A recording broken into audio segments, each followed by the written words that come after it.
Les doy la bienvenida a Inferno. Esta noche seré su guía y los acompañaré a adentrarse a las más espeluznantes pesadillas. Apaga todas las luces, asegura todas las puertas y ponte cómodo, porque aquí es donde da comienzo nuestro recorrido por Inferno.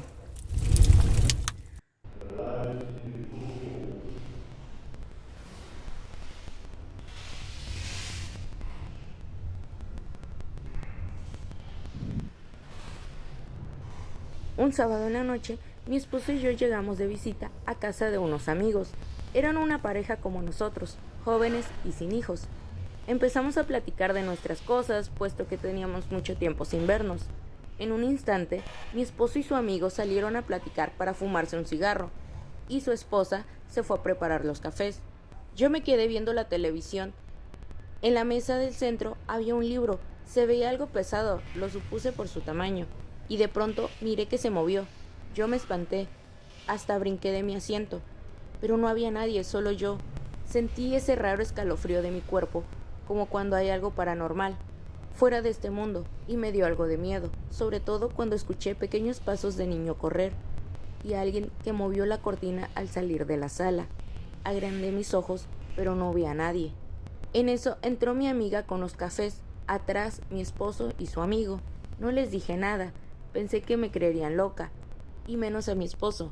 No quise espantarlo, ya que él es muy miedoso, así que no toqué el tema. Esa noche nos quedamos a dormir en su casa. Confieso que no pude dormir pensando en lo que había visto, además por las risas y los ruidos que seguí escuchando esa noche. Al día siguiente, a la hora de la comida, nos sentamos a comer. Frente a nosotros estaba una vitrina, y los platos que había dentro de ella empezaron a moverse por sí solos. Mi esposo se espantó tanto que quería salir corriendo, pero yo lo detuve. Nuestros amigos preguntaron qué pasaba. Les dije que los platos se habían movido solos. Ellos nos dijeron: tranquilos, les vamos a platicar algo que nos pasó. Miren, mi esposa está embarazada, pero tiempo atrás nosotros no podíamos tener hijos, y ya nos habíamos hecho a la idea de que nunca tendríamos uno. Entonces empezamos a ver cosas y escuchar ruidos todos los días, como los que ustedes vieron, hasta que vimos a una niña. Ella era la que hacía todo eso. Con mucho miedo, mi esposa se animó a preguntarle un día quién era, qué era lo que quería en nuestra casa. La niña le contestó que ella había sido una niña no deseada y que fue abandonada por su madre, la cual nunca regresó, y ella murió de hambre. Así había pasado el tiempo hasta que vendieron la casa y ellos llegaron. También nos dijo que sabía por qué no éramos felices y que ya había pedido al cielo para que les diera un hijo. Pero cuando naciera tenía que ponerlo en Jimena como ella, y siempre nos cuidaría. No deberíamos tener miedo. Mi esposo y yo nos quedamos asombrados con el relato de nuestros amigos, y así fue. Al tiempo nació una hermosa bebé que llevaba el nombre de aquella niña que murió abandonada. Desde ese día hasta hoy, la familia es feliz con su hija. Quizás el fantasma de Jimena solo quería reencarnar y tener el amor que en su otra vida nunca tuvo.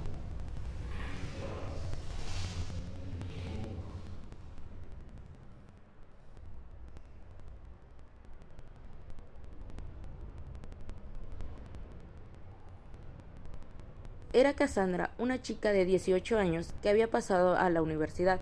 Faltando solo 15 días para su ingreso, ella listaba sus maletas, ya que tenía que ir a vivir cerca de su universidad, ya que la universidad quedaba al otro lado de la ciudad. Ella salió esa noche y se despidió de sus padres. Cuando Cassandra llegó al otro lado de la ciudad, ya amanecía, y buscando había encontrado un lugar donde quedarse, pues una señora la había ayudado. Le ofreció un cuarto de la casa. Era un poco vieja, pero no había de otra. Además, la señora le dijo que no se preocupara por el pago de la casa, pero a Cassandra le pareció muy raro. Entonces, ese mismo día, llegando la noche, Cassandra comenzó a oír pasos y cierres de puertas, cuando claramente sabía que solo eran ella y la señora. La anfitriona siempre se iba a dormir temprano. Cassandra solo ignoraba y dormía, pero eso ya empezó a repetirse constantemente. Una noche, Cassandra bajó y decidió ir a buscar, pues para su sorpresa, ella veía sombras pero como en toda película de terror, ella hubiera ido tras esas sombras. Pero no, pues como era la vida real, solo corrió y se encerró en su cuarto. Al día siguiente que vio a la señora le preguntó si había almas en pena en esa casa. La señora sonriente le dijo: «Hijita, no prestes atención a esas cosas, no debes recordar». Cassandra no entendió lo que quiso decir. Ella solo estudiaba ya que le faltaba solo 3 días para ir a la universidad. Ese día fue a ver cómo eran los salones y al volver a casa y entrar por la sala, vio personas en una mesa. Ella pensó que eran familiares de la señora, por lo que solo saludó y se fue, pero nadie respondió a su saludo. Entonces, al día siguiente, ella le preguntó a la señora: «¿Qué tal la pasó ayer en su reunión?». La señora responde: «No vayas a molestar a los señores, hijita, ellos siempre están por acá». Entonces Cassandra ya se estaba empezando a asustar más. Creía que se estaba volviendo loca o los fantasmas eran muy descarados como para mostrarse así. Esa noche decidió ir con sus padres y contarles lo sucedido, ya que no le gustaba estar en esa casa. Entonces, al llegar vio una foto de ella con velas. Ella se desconcertó demasiado, intentaba hablar con su familia, pero nadie le respondía. Ella cada vez se encontraba más y más asustada. Empezó a llorar desgarradoramente. Se encerró en su cuarto y en este había encontrado un periódico que decía que ella había fallecido en un choque hace 12 noches atrás. Por lo que la señora, quien la había ayudado, se apareció y dijo: «Nosotros no debemos recordar cómo fallecimos». Cassandra, impactada, grita y dice: «¿Cómo llega hasta acá?». La señora responde: «El fantasma siempre fuiste tú, por eso te dije que no molestaras a los señores, porque yo tampoco lo hago, y al igual que tú, soy un alma en pena».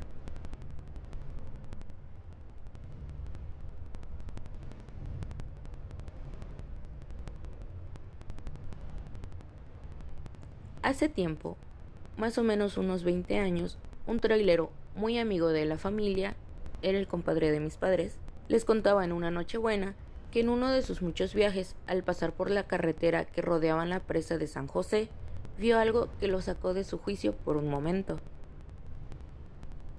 Al transitar por esa carretera en su tráiler, ya muy entrada la noche, y solo con la luna llena de acompañante, vio a una mujer, o eso creyó que era, que iba subiendo por uno de los costados de la carretera.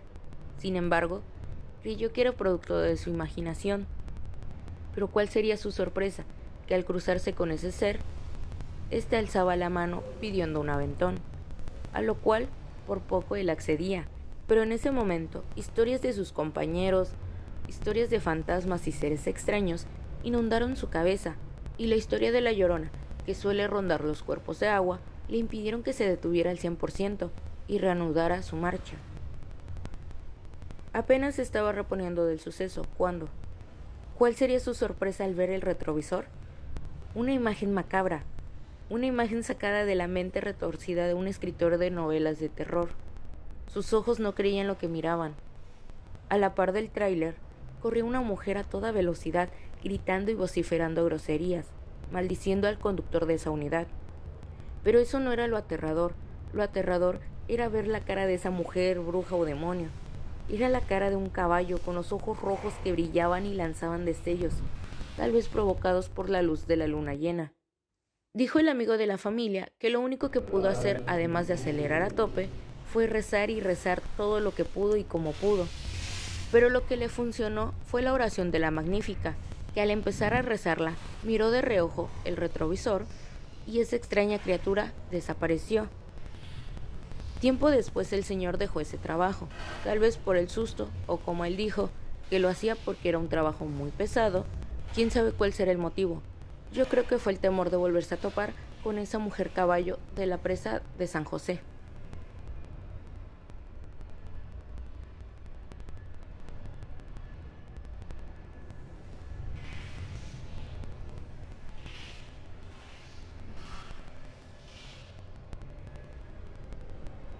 Colima es un pequeño estado ubicado en la costa del Pacífico de México, que también nos tiene muchas historias de terror.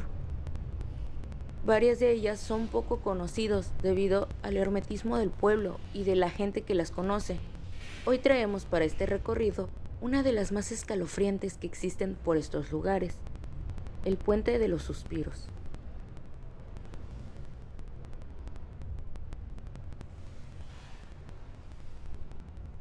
Corría el final de la primera década del siglo XX, fue por allá de 1909 y 1910, cuando arrancó la construcción de esta obra arquitectónica, este puente que cruzaría lo que era en ese entonces conocido como el río San Juan, calle Progreso, y uno de los principales objetivos es que fuera una conmemoración al centenario del inicio de la independencia mexicana. Era un proyecto de dimensiones nunca antes vistas, al menos en la región y en la época. Todos hablaban del puente y de quienes lo iban a construir. Los maestros albañiles reclutados en aquel momento narraban a sus hijos la maravilla de puente que ellos iban a levantar, por lo que los más entusiasmados en el momento eran los niños, ya que no aguantaban la espera de ver realizado el puente y poder ir a jugar ahí. Una vez iniciada la obra, esta avanzó sin mayores contratiempos, pero eran justo los pequeños quienes muchas veces se interrumpían en medio de la construcción. Los trabajadores se veían obligados a parar sus actividades por seguridad de los niños, hasta que alguien lograba sacarlos de ahí y entregarlos a sus padres o a las autoridades. Con frecuencia ocurría esto, se acercaban a curiosear la obra ignorando todos los riesgos que esto conllevaba, pero en la inocencia y el desconocimiento de los niños era lo más maravilloso que habían visto al momento, y muchos de ellos optaban por jugar en los alrededores de la construcción. Los arquitectos pidieron a la asamblea del pueblo que por favor mantuvieran lejos a sus niños de la obra, ya que era por seguridad de los pequeños primeramente, y que la entrega de la obra se llevara a cabo en el tiempo acordado. Varios de los padres de los niños se pusieron de acuerdo en cómo iban a evitar que sus hijos se expusieran a estos peligros y alejarlos del lugar. La salida más sencilla fue inventarse una historia de terror. Los padres le contaban a sus hijos que los obreros solían atrapar niños y mientras estaban vivos los empotraban en las traves y en las columnas de la construcción. Esto con la finalidad de rendir un tributo a seres espectrales y hacer que su obra jamás se derrumbara. Esta breve leyenda causó mucho temor en los niños, quienes muy asustados ya no se aparecían a jugar en los alrededores de la obra. Pero tal vez no todos eran obedientes. Algunos infantes desobedecen a sus padres y haciendo alarde de su astucia, encontraban la forma de cómo llegar a los alrededores de la obra y observar la construcción. En una de esas escapadas, uno de los niños desobedientes vio cómo a una mezcla de arena y cal le vaciaban una cubeta de sangre y posteriormente la revolvían y la usaban para pegar los bloques de barro que daban forma al puente. Aterrado el niño salió corriendo de ahí, con lágrimas en los ojos, gritaba en todo el pueblo que las leyendas que le contaron sus padres eran reales, que los obreros usaban niños en su construcción para hacerlas más resistentes. Pero, ¿qué pasaba en realidad aquí? Los padres, alarmados por el testimonio del niño, fueron de inmediato a la construcción a que les rindieran cuentas los trabajadores acerca del testimonio del niño. Ellos le explicaron que sí era sangre de verdad, pero de animales que sacrificaron, ya que en las obras los maestros albañiles acostumbraban a hacer esto, para la buena suerte y para que su construcción durara más tiempo. Los padres de familia no quedaron muy satisfechos o tranquilos después de escuchar las supersticiones y actos de aquellos obreros, pero al final no hubo mayores problemas y los trabajos continuaron. La obra concluyó y el proyecto finalizó. No obstante, aquellos gritos del niño corriendo por las calles, despavorido de miedo, y los relatos de los obreros dejaron una marca en los pobladores. Algo de miedo se empezaba a respirar una vez inaugurado el puente. Muchos pobladores evitaban a toda costa pasar por ahí, preferían invertir más tiempo en sus caminos que cruzar dicho puente. Varios pobladores lo creían maldito a raíz de las leyendas que se empezaban a generar de niños perdidos, que seguramente fueron usados y enterrados en la obra, sepultados en las columnas o muros. Principalmente las mujeres eran quienes más evitaban transitar en cualquier momento el puente.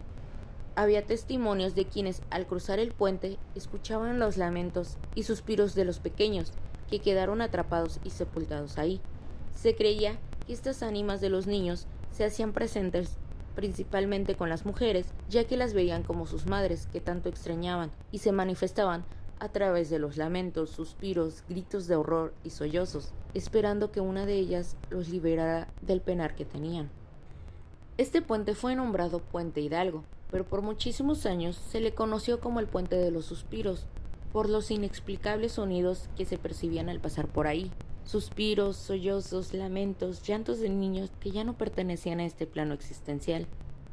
A la fecha el puente sigue infundiendo algo de terror en la comunidad, ya que afirman varias personas que en las noches más oscuras, cuando se pasa por ahí y pones mucha atención, entre los sonidos de las ramas de los árboles que empujan el aire, podrás escuchar a los niños, a sus espectros y sus ánimas en busca de su madre. Felicidades por haber llegado a la última etapa de nuestra visita por Inferno. Espero que hayan disfrutado de sus peores pesadillas y les invito a incorporarse en el próximo recorrido. Si les ha gustado el video, no olviden suscribirse, dar like y compartir. Si eres poseedor de algún relato aterrador que haga crecer Inferno, puedes enviarlo a nuestro correo que aparece en pantalla. También puedes hacernos llegar sus experiencias de manera privada a cualquiera de nuestras redes sociales. Ahí lo tienes, ha salido de Inferno. Me paso a retirar. Hasta el siguiente encuentro.